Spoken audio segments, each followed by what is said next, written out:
Alrighty, I know folks will trickle in as we go through, but I also want to be cognizant of everyone's time because it's also Friday, or as my director's kid likes to say, it's Friday. So yes, Friday.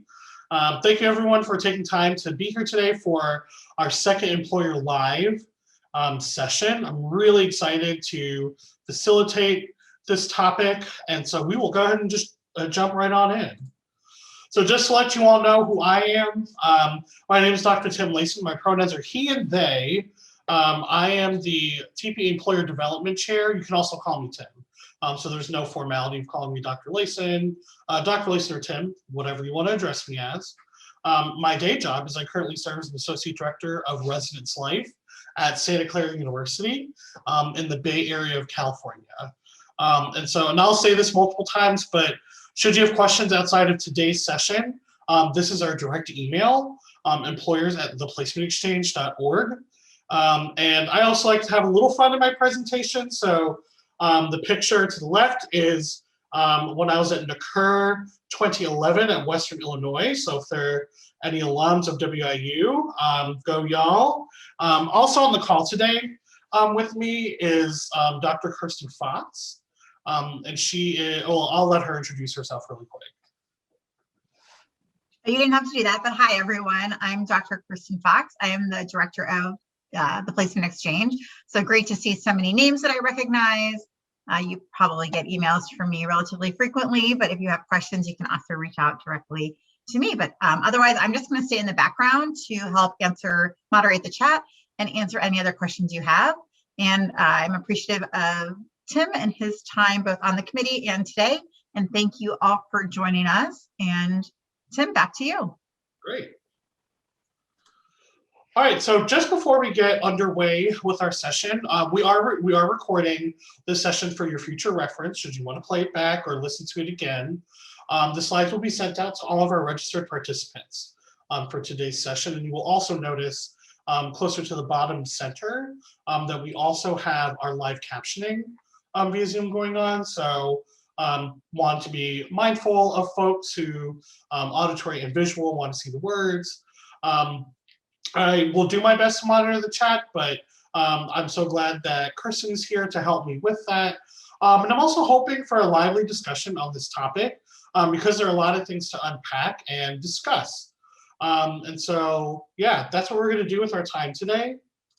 And this is kind of like our agenda. So we're going to talk about why this topic is important, defining interview bias, what is interview bias, bias and how it happens within the student affairs search process, ways that you all as employers can avoid interview bias, which I will say is, it's very common sense type of things, but it sometimes we have to be reminded of common sense.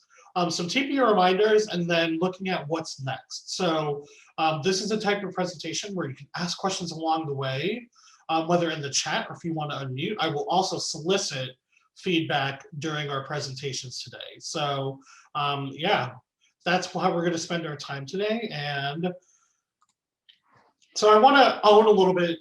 I want to own this space a little bit. So I, Dr. Timothy Layson, I am not the subject expert on avoiding interview bias. Yes, I use full government names because I feel like that's appropriate.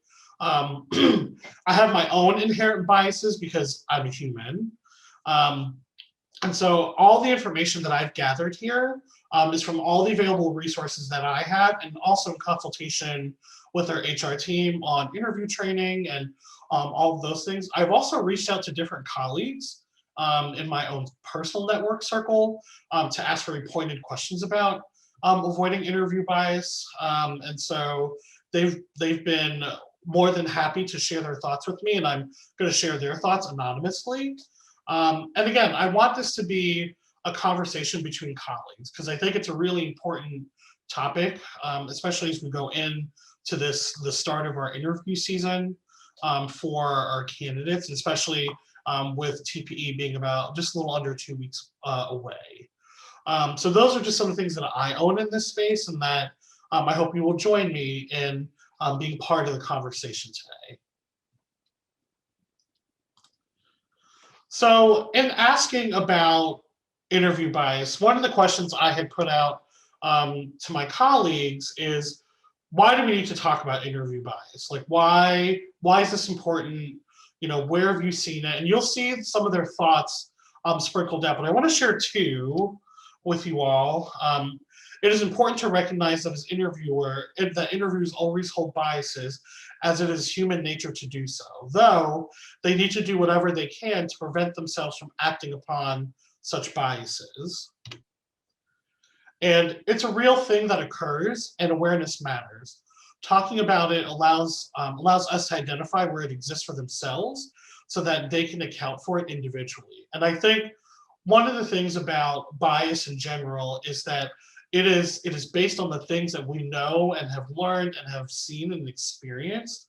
And just like the first quote, like I'll say I as an employer and as an interviewer and as someone who does professional recruitment, like there are biases that I hold inherently because it is part of our human nature.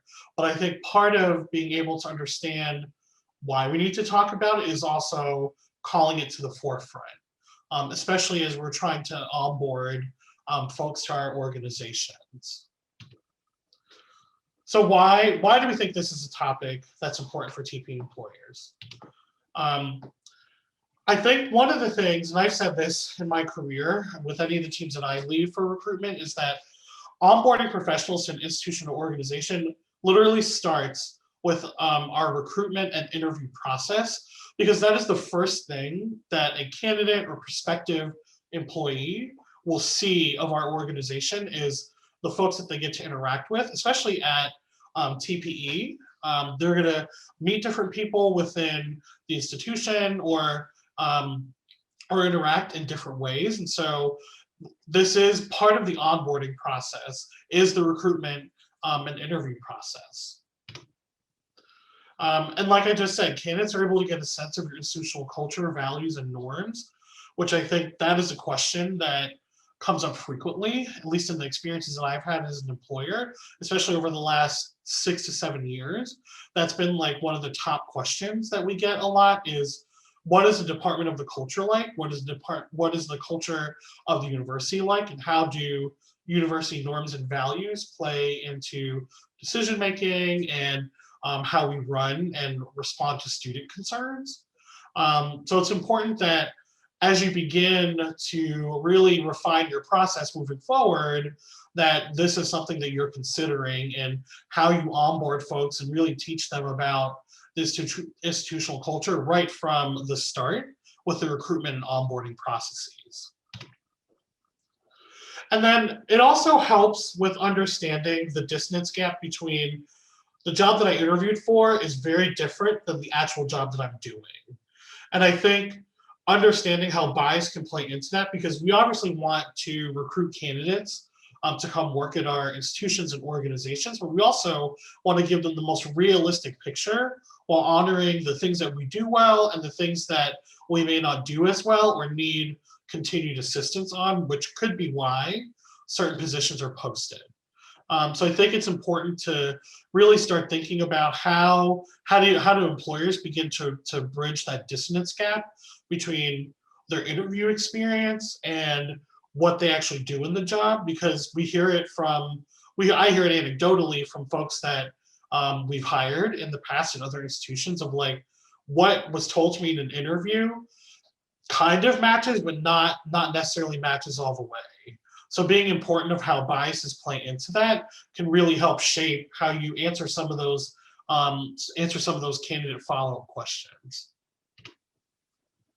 And I think one of the biggest things about why we talk about interview process is because it allows recruiters to really reflect and do that space of introspection to clarify goals and objectives for finding individuals for their positions. I think you have to be clear in not only what you're looking for, but how does what you're looking for align with your institutional culture and institutional values? Because that's where candidate dissonance and like folks who are interviewing for positions can really start to see that like there's one picture versus like an actual picture. So when we're talking about interview bias, it's really important that we're thinking about not just like that individual interview and like our own individual biases, but how we even just talk about the institution or organization that we work for, and how we can really set ourselves for success to help candidates feel like they have the best working picture of the institution or the organization. So why does this occur in the essay search? You know, why does interview bias occur in the search? And I promise we'll have interactive elements. I kind of want to have a discussion about this this statement that I've heard before. You know, the candidate's energy seems really low. I guess either pop in the chat or unmute yourself. Do you feel like this statement in and of itself has any form of interview bias?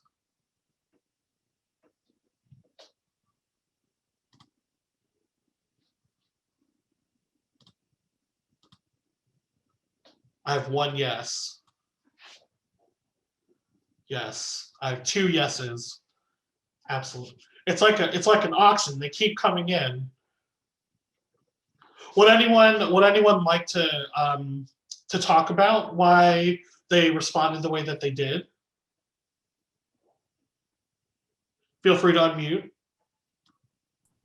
I can. Yeah, please. I'm Jessica Day, Stetson University. So I think that we have an assumption of how people show up sometimes in student affairs as everybody's energetic, talkative, exciting. And if you're not that way, you're not potentially good fit for the position. So that's why I said yes, is that we believe that sometimes your energy maybe should match in the interview of how you would be in the position. Right. Yeah, that's so important. Because even in a statement like this, there is bias that's in there. Unless the position, I'm going to talk about a website that I've used to like really help frame a lot of our conversation. Unless the position requires a high amount of like sales type of interaction, like salesperson type of interaction, then I could see how this statement could maybe apply to it. But on the basis and on its face, yes, there is an air of interview bias even in this statement. And again, in my years of being an employer, I have definitely heard this. I have definitely seen this. And so it's about having those, even like in these little things that come out from other folks. They may not think it's a bias that they are portraying or saying, but it's also important to let people know that, yeah, how does this statement correlate to their ability to do the job? And so I think that's an important key that, yes. And yes, that's a great point, Melissa. It also makes judgments about a candidate's enthusiasm for the position. You know, doing TPE and as an employer and a candidate, like you do get tired. And so your energy does wane, but that doesn't mean you're any less enthusiastic about the position. So yes, thank you all for participating. I think also part of it is that why interview bias happens in our search process is because there are actual people making actual assessments on other people. And I think that's really important to recognize that, again, we all hold different biases in our own way. And so it's about being able to talk through them and be able to really recognize how we can overcome them. I also put lack of implicit bias training, not just interview bias training, but implicit bias training in general is really important when we're talking about recruitment, especially in the recruitment and selection and onboarding phases of what we do. It's pretty critical that interviewers and interview managers and recruitment managers are trained on implicit bias because it just helps you understand and unpack your own understanding of what your own biases are.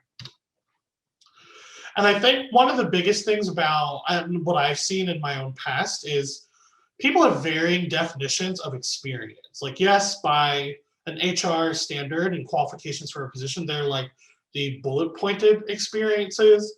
But I think sometimes folks will look at a resume and be like, well, they haven't done conduct in many other positions. So thinking about an RD position, they haven't done conduct. So like, I don't think this person would be well because they've not done conduct before.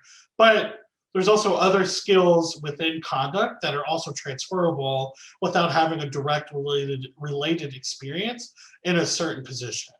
So I think it's important to really operationalize and define for yourselves as recruitment managers how you understand what your definition of experience is, and how you can actually account for that in your interviewing process.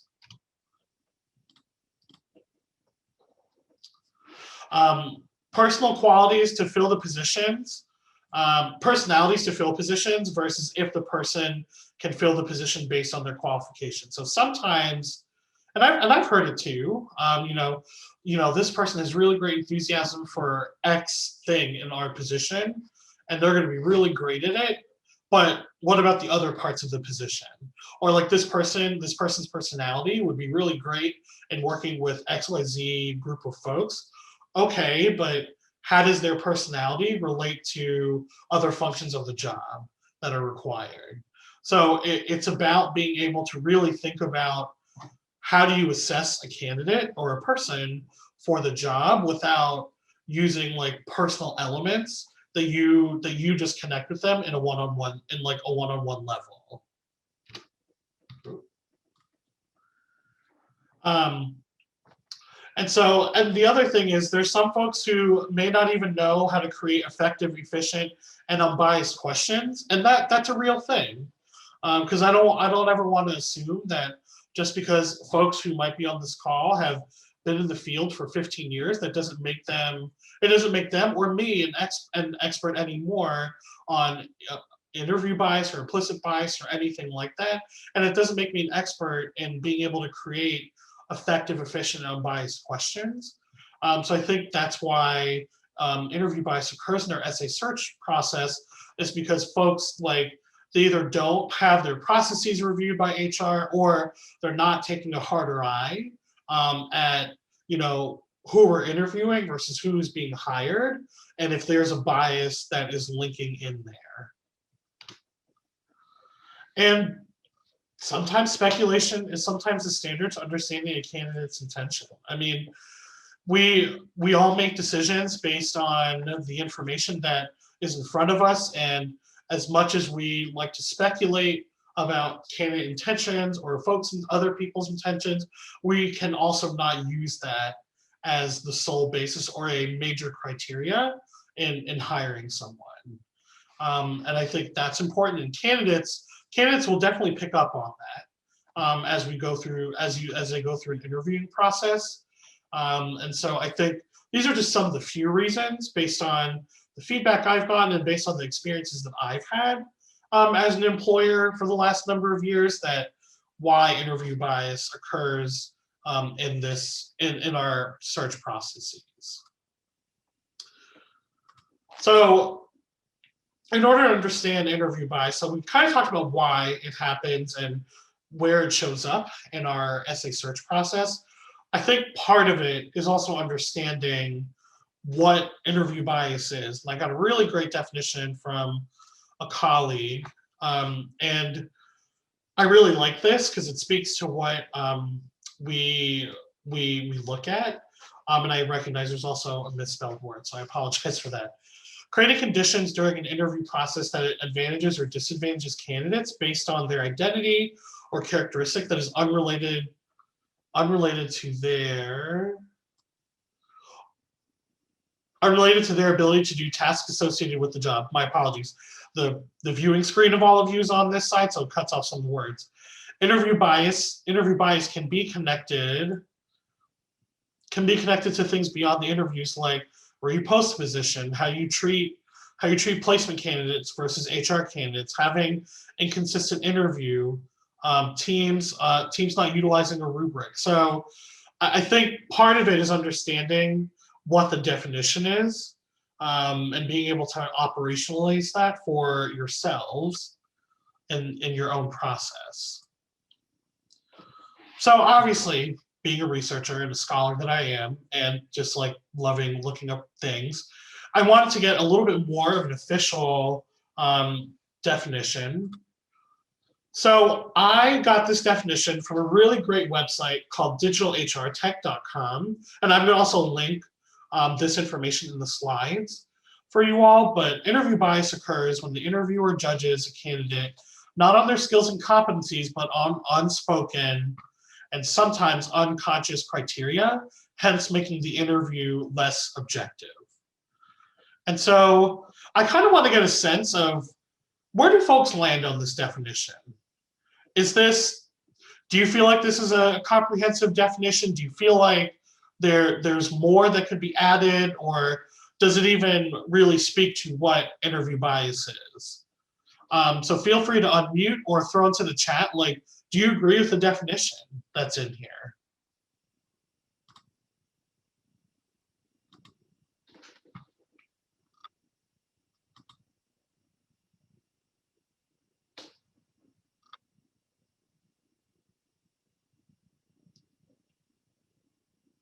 All right, well, we will keep moving on. So some examples that I've seen when it comes to interview bias is the candidate didn't have a good gripped handshake, and that's obviously pre-COVID, so hashtag pre-COVID. The candidate didn't make eye contact during the interview. The candidate had their arms crossed the whole time. The candidate had a Zoom background that was distracting. And so these are statements that I have definitely heard myself over the last couple of years, and that I've seen other folks use for different levels of justification. And just like the very first statement that I put onto the slide, or a couple slides ago, these are inherent, these are biased statements. Like, do these statements tell me anything about this person's ability to do the job? No, not necessarily. And so I think it's important that, again, and I know I'm like repeating some of these things, but I do think it's really important that as you begin to, operationalize your process and, bring on the folks for your recruitment teams, that you're taking a look at all of these different things and really having these conversations with folks. So another question that I had given to my colleagues is, in what ways have you seen or potentially experienced interview bias? And so I kind of understand where this person is coming from. And they said it's hard to assess where I've experienced it because I don't know what I could know about it. I think it's inherently a part of the interview process. Interview evaluators are expected to make judgments about someone's ability to successfully do a job based on their brief interaction that may not be entirely objective. By educating on it, cultivating a process that dismantles it, and asking questions that focus on candidate experiences, problem solving, and leadership philosophy can minimize bias. What are thoughts on this? What are some thoughts?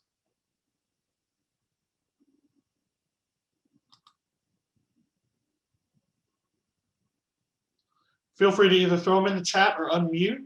Again, want it to be a great conversation between colleagues. So are there any thoughts on this?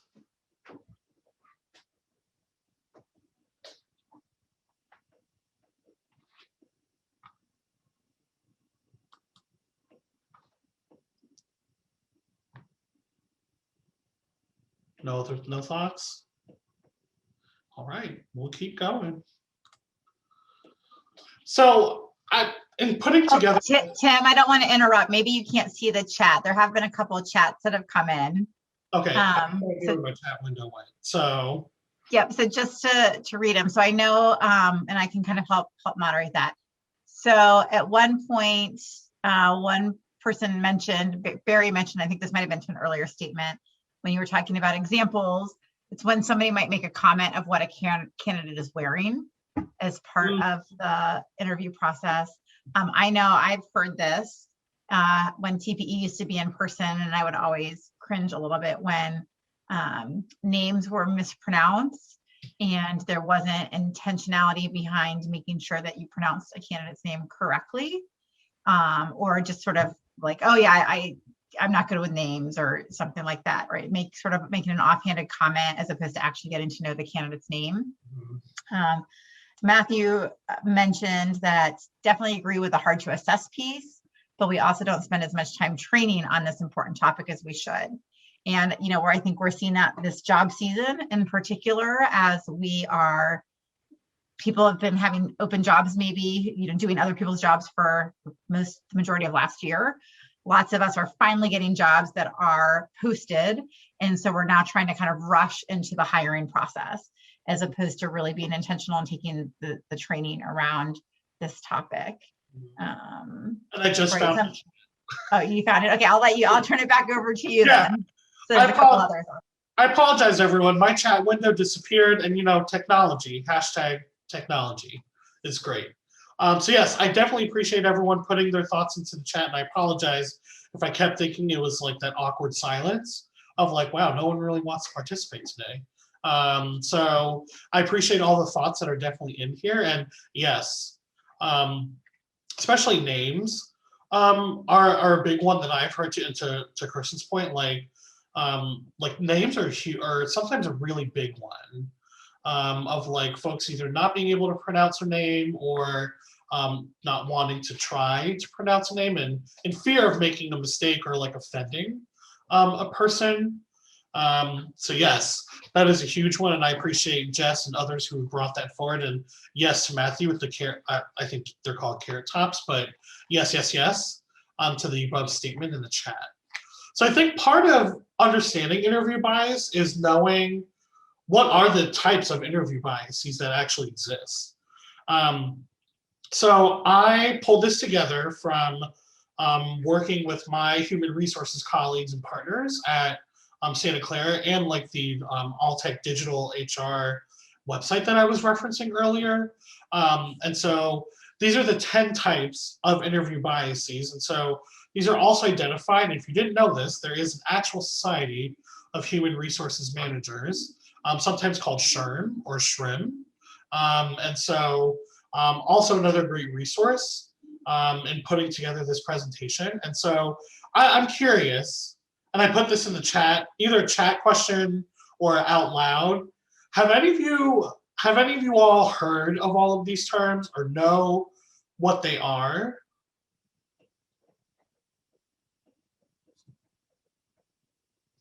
Yes. Some yes. If you all could throw into the chat, what are the terms that you've never heard before? So Matthew heard of halo/horn. So yes, the two effects. Cultural noise is definitely a new one. Central tendency, yes. Yeah, those are some good ones too. And yeah, because even doing this presentation, I even had to like take a moment and just like kind of read through what some of them are. And I will actually, if you all want to take a look as I'm going through, I'm not going to go through all 10 of them, but I just linked in the website that I've been looking at and helping build this presentation. So just for folks to know, because again, I needed to like understand this myself. Central tendency is one that that I have seen a lot of, and I've definitely experienced myself. So central tendency, this is the bias that happens when you're holding out for the perfect candidate. You will find fault with everyone, so you class everyone else as middle of the road and keep looking for that elusive purple unicorn, or in this website they call, or ninjas that we used to call them back in the day. And so it's about, yes, Jess, I thought exactly the same thing. Jess said, it sounds like love, like you're waiting for your one true match. And that's not today's discussion, but it's kind of like that, waiting for the one. And so central tendency is one that I've definitely seen a lot of. To also highlight cultural noise, this is the bias. So this type of bias happens when a candidate is trying to impress you rather than share their valid preferences and you don't pick up on it. This may advocate a specific position because it's a politically correct one, but you don't learn anything about the candidate. So the example they give is, I'm happy to work from home or in an office, I just don't care. Whether or not that's true is on them.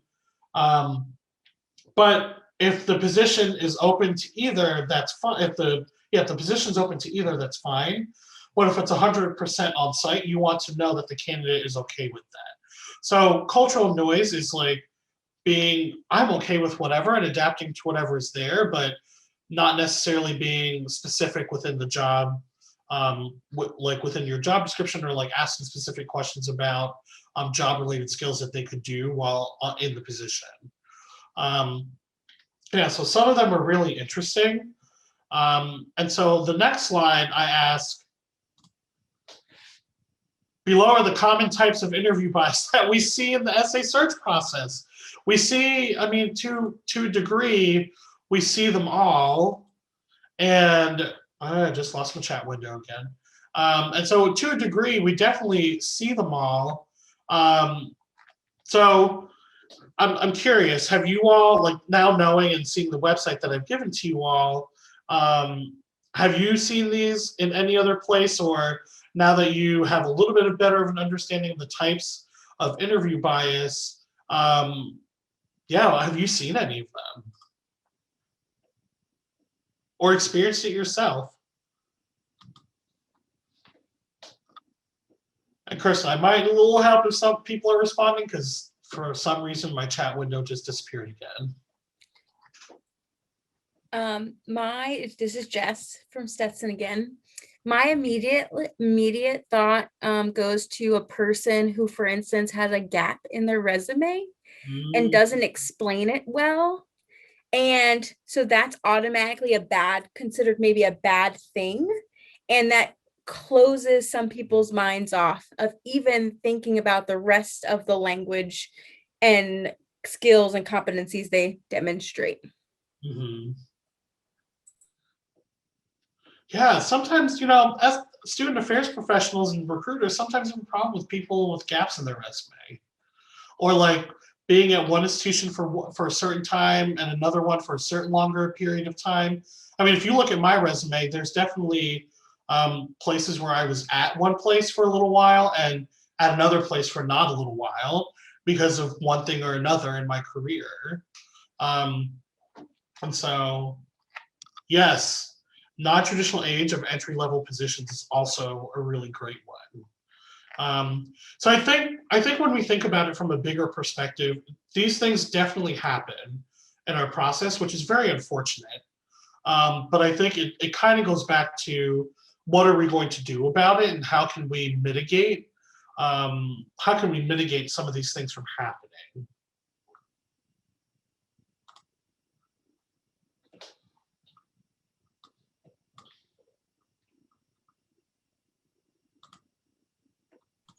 Tim, I'm not sure if you can see the chat yet. Another area that came in was halo and horn for sure.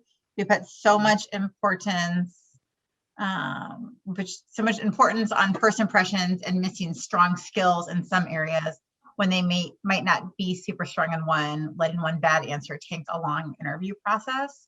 And it's funny that was just that I just came straight from 2 consecutive sessions I did with grad students on the job search process from a program.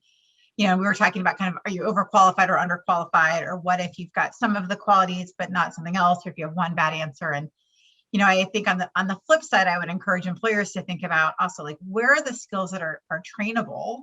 Yep. And where do they have the skills that you really need for them to be successful in the job? And I think sometimes we easily say, well, they don't have that one, and so you kind of push it aside, where there's really an opportunity to say, that's actually not going to take that long for them to pick it up and learn how to do that. And so you can invest in that professional.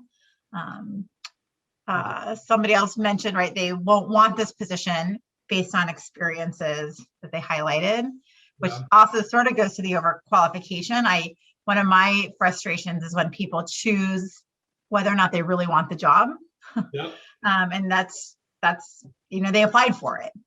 So And I Mhm. saw, I now have the chat on a different screen. And Matthew also makes a really good point of questioning how long they'll stay in the position if hired.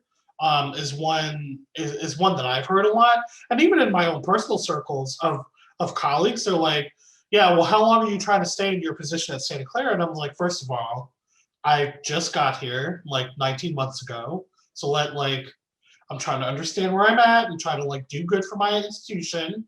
Um, but yeah, that's also a really big one. And that is not something that people should ever judge a candidate or a prospective employee on, because at the end of the day, that person has a true, has true enthusiasm for your position, and they want to be the most viable candidate for you. And so again, these are some of these things that are not necessarily explicit for a person, but which is why a session like this and a program like this is important to have. And for those of you that don't know what halo or horn effect is, halo effect is basically when you might focus on one area of a candidate's, like they have this one thing in their resume or their experience that they've spoken to, and you will judge them based on that, and everything else will be better judged on that. And then the horn effect is just the opposite of that. Because they're deficient in one area, they're going to be deficient in every other area. And that is unfortunately, I mean, really unfortunately, how some people make their decisions. And so it's really important that what are you actually assessing and what are you actually doing to really think through how this person can bring problem solving skills, can bring different perspectives on the things that you're working on, or group projects, or initiatives that you might have potentially upcoming on your campus. Yeah, we have to really look at like where can people be trained on certain things, and where do they have some of those transferable skills that are already there, but maybe need some refining, which is why they're applying for your position, because they see the position that you have as the place to take their skills from one level to the next level. But we as recruiters also have to recognize that, and really try to like build a process that lets us see that. So when we talk about how we can overcome interview bias, I really think that all interviews need to be trained on implicit bias, like point blank. I think everyone needs to be trained on implicit bias and how it intersects not only within their own professional life, but also personally, because it also helps you understand who you are and like learn and grow and understand your own personal narrative. Creating an interview guide. I think this is probably one of the most important things that if you're whether you're the main recruiter on your institutional team or organization, or you're here representing folks from your recruitment team, like if you aren't developing an interview guide or some sort of like documentation process of your interview process, I would highly suggest that you start doing that now, because it helps you understand where the pitfalls are in your process. Using standardized questions. Every candidate has to be asked the same questions word for word in order to get a baseline of assessment. So whatever that is for your institution, that'll be key. This is a really big one. Assess candidates on a rubric. And so if you don't have a candidate rubric, the website that I shared with you all, yeah, Jenna Hazel's gonna just put, if anyone has an interview guide they're willing to share, please share it, because sharing is caring. But if you don't know how to do some of these things, the digital reference that I put in the chat, and I'm happy to relink it, the digital HR tech also links to other websites within their own website on how to build interview guides, how to build interview guides and interview and candidate rubrics. It's very corporate based, where this is pulling from, but there's a lot of overlay and applicability, and dare I say it, transferability into a higher ed context. Having multiple people interview a candidate, I think I don't think I can say that enough. And I again recognize that it could be a challenge for some offices who maybe they're an office of 3. And so to get multiple perspectives on a candidate could be a little bit of a challenge, but that's also where you can lean on other partners or other stakeholders within a position that this person might be interacting with to help you with that process. I always like to put this one, anticipate candidate follow-up questions, because I think our candidates and in their graduate training program, especially when it comes to interviewing, we always tell candidates, like, make sure you have some follow-up questions from the interview, and being able to ask questions about culture and different things like that are very important. So I think as an interviewing team, or even for you even if you are an individual interviewer, how do you respond to certain questions that candidates may ask you in that follow-up? Because I'll be honest, there have been times where we've interviewed RD candidates at Santa Clara and I get stumped on some of the candidate follow-up questions that we get, because they're that good, and 2, I just may not have a refined answer for that candidate, or I don't even have a great answer, and I don't want to mislead them in any way. So anticipating candidate follow-up questions is really key. This is a good one too, and I'm going to talk about it a little bit, because the digital HR tech website really does a good job of explaining of, don't use your gut in making hiring decisions. And I'll say it again, they talk about it that when you say you're using your gut, you're just masking your individual biases in order to make a hiring decision. And I'll have a different slide on it, but I think sometimes and again, I'm definitely guilty of it too.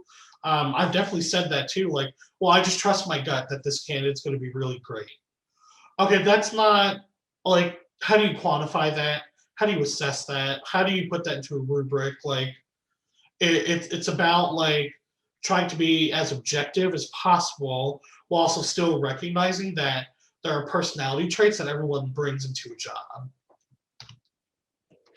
And then the last one, this is a good one. Recruit from a wide variety of spaces. Hashtag TPE Virtual 2021. Because now I'll lay down some statistics here closer to the end of our time today. But TPE as an experience always gets a great diversity of candidates from all over the place. And even our employers institutionally come from very different geographic regions of the country and of the world for some of our positions. And so being able to recruit from a wide variety of spaces is very important. Yes, I've heard in higher ed, to go to the chat, that I've heard fit used as a substitute for gut, and that is 100% accurate. And I've actually gone away from saying well, is this person a good fit? And it's okay, well, let's look at objectively. How can they do the job? Does what they answered in the questions that we're asking them give us enough information to say, yes, this person can do the job because here's what they could fulfill, versus well, they just didn't answer this question great. That's not a sustainable practice in being able to do that. And so, and again, I think, I'm definitely guilty of seeing it, definitely guilty of unfortunately participating in some of those things. But again, I own my space in that. Yes, fit is such a problematic concept that we hear a lot of. So when we talk about candidate rubrics, and I'm not going to read every point on here, but one thing I do want to point everyone to is at Santa Clara University, we, all of our hiring managers have to go through what's called inclusive hiring and recruitment training. And so I've linked our website on here. If you want to see how our university approaches it. And these points that are on my website, are on the screen right here for the presentation. These actually came directly from my HR partner who was working with me on this. And so really thinking about candidate rubrics are really important. and how you not only score, but also see where candidates are able, like where candidates might need some more training and development on. Just because a candidate scores lower in one part of the rubric doesn't mean that they're not qualified for the position. It could just mean they need a little bit more direct experience. And again, the position that they're applying for at your institution or organization can get them there. So I think it's important that looking at candidate rubrics, that you're also consulting with your institutional HR team to have them review your actual process. Because one thing that we have done at Santa Clara is really looked at, who is it that is applying for our position, and then who ultimately translates into the hiring. And if we're not getting as diverse of a pool in either way, then what in our process is potentially inhibiting that? And so these are some of those introspection reflection questions that you'll need to really look through. And the one thing I really appreciate about our inclusive hiring and recruitment is that it's also in tandem with their Office of Diversity and Inclusion at Santa Clara. And so we have ODI folks that are willing to look at our processes and be a part of our interview process to kind of see how we run things, and then give us some tailored feedback on how we can make this process a little bit better. Not just for the candidates, but like for us as well, to find people. So creating interview guides and questions. I think the key thing on this is to clearly define what you're looking for. So when creating an interview guide, these are just some of the logistical things. Template copies of all candidate communications. I think the big thing in creating an interview guide is outlining the expectations for everyone. So not just folks on your interview team, but folks who might be external partners to your interview process. So at Santa Clara, we have faculty directors that live in, and they are a part of our final process of RD candidate hiring. And so we really sit down with our faculty directors and talk through, like, here's what we're looking for your specific residential learning community, but here's what we're also looking for in the position in general. And so setting those parameters and questions will actually help them understand, and we share parts of our rubric with them, so that way they can kind of see and assess for themselves, like how we've gotten to this point. I think within your rubric guides and questions, I think there have to be 3 to 5 questions that every candidate should answer in every interview round, because consistent questions build a foundational baseline for you all as employers to really think about how you can actually create the baseline of candidates that you're looking to interview. So creating or move forward in your process, excuse me. So creating 3 to 5 standard questions in every round is going to be important. So students, colleagues, so if they're a meeting with peers at their same level, and things like that. And I think one of the questions that we get asked, or that I've been asked a lot, is, do you all send out questions ahead of time to your candidates in your interview process? Curious to know. Chat, unmute. Do you all send out questions ahead of time?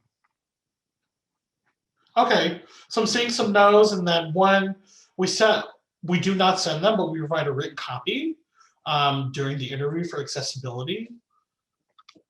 Okay, and one person said that they're given about 5 to 10 minutes before the interview, which I think, and there's multiple answers to this question.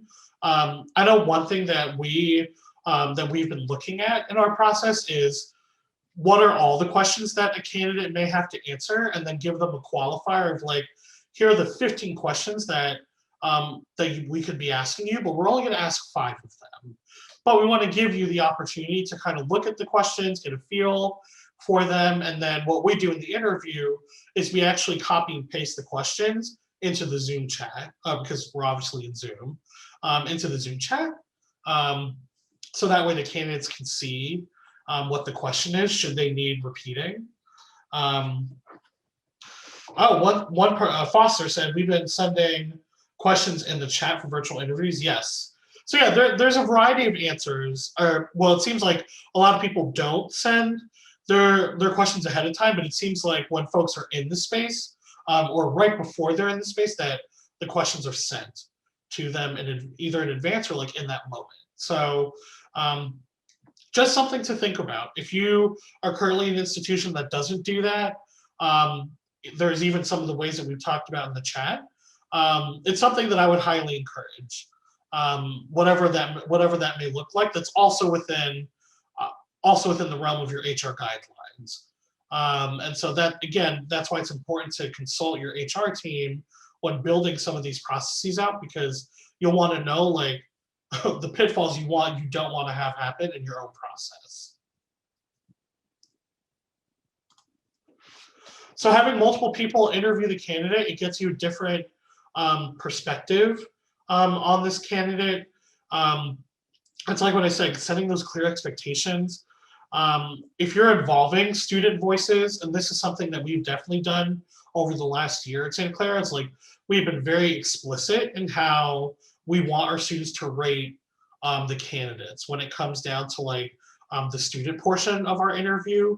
And so we're pretty clear in all of our it's a Qualtrics form that they use. We're pretty clear in the Qualtrics form of like, if you rate the candidate at this level, this is what this means. If you do it at this level, this is what this means. And we're currently expanding that into like all of our processes. So that way, when folks are rating our candidates, they actually know what giving someone a 1 out of 5 means or a 4 out of 5 means, and knowing the differences between the two. And again, I think I put this out here, but make a list of potential follow-up questions from the candidate, especially if you're working as an interview team. It's really important that you kind of talk through some follow-up questions that you might get. So when I was at ASU and we did this for community director candidates, we would talk through like, how do we address social justice and diversity, equity, and inclusion initiatives on our campus? Because that's a question that we would get a lot of. And so I'm curious to know from this, because you're going to have multiple people, how do you train your team or others on more challenging follow-up questions? Because obviously there's some questions that might be a little bit more challenging for your department depending on what is going on. So I'm curious to know, like, how do you all talk through challenging questions, or how do you like train your team on that? Chat it out or say it out?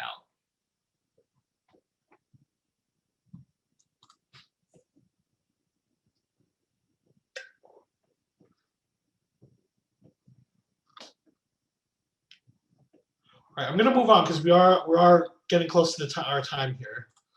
And so I talk about don't use your gut. I'm guilty of saying trust your gut. And this is what the digital HR website says. Your gut is simply your own biases disguised as intuition. And I felt like, I was like, oh, the library is completely open and I have been read, which is okay. But it just talks about setting clear evaluation metric for candidate assessments, and review and revisit your interview expectations.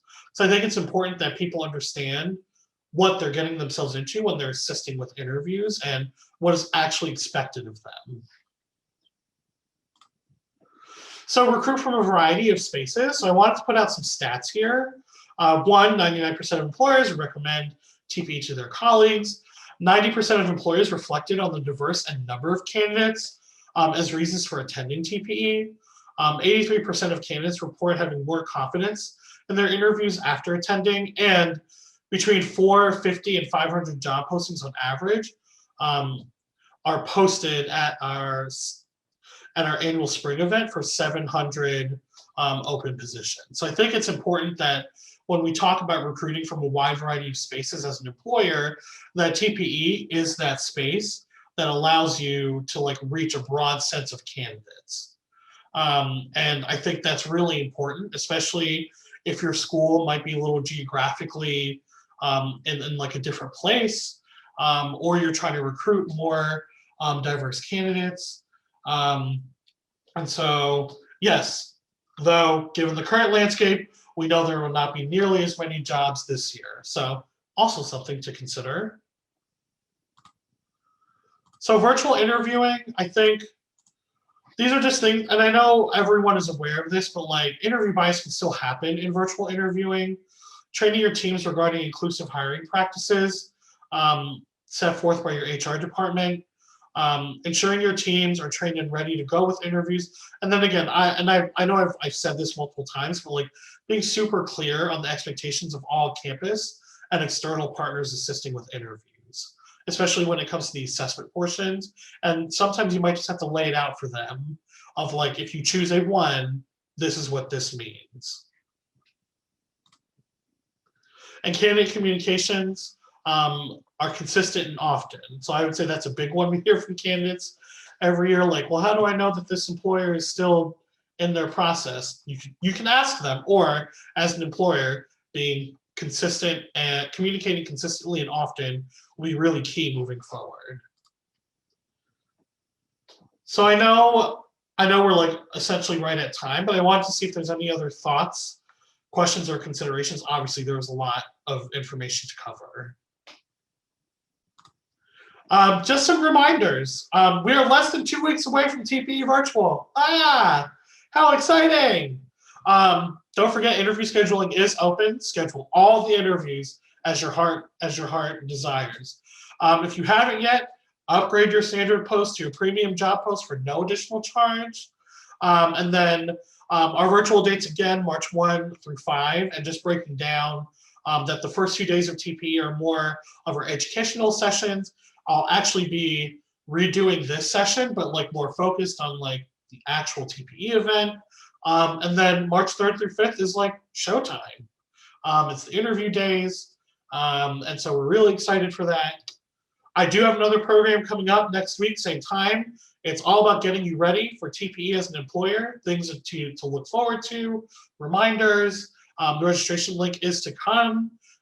So be on the lookout for that on my Facebook or everywhere you see social media. And then don't forget, I have open office hours. I love to hang out with people too. So I'm happy to talk with your teams should you need it. But my office hours are listed out there. And again, this information will also be sent out to everyone. And I just want to say thanks for being here. Thanks to my colleagues for contributing their thoughts, because they wanted to make sure that I shared them. And then these are just some of the resources that I've used to create this presentation. So you'll definitely have access to this once we're done here today, but there's a lot of information out there, but these are some of the more concrete ones that I found really helpful in creating this presentation today. So with that, that is it. If you have any other questions, I will definitely stick around for a few minutes. But other than that, I just wish you all the best of luck in your search process. You know, as the employer development chair, like I am here for you. Should you need anything, we're all here for you. So yes, with that, if you want to stay on for a couple more minutes and ask any other questions, I'll stick around. But I hope you all have a wonderful weekend and just continue to stay safe and be awesome.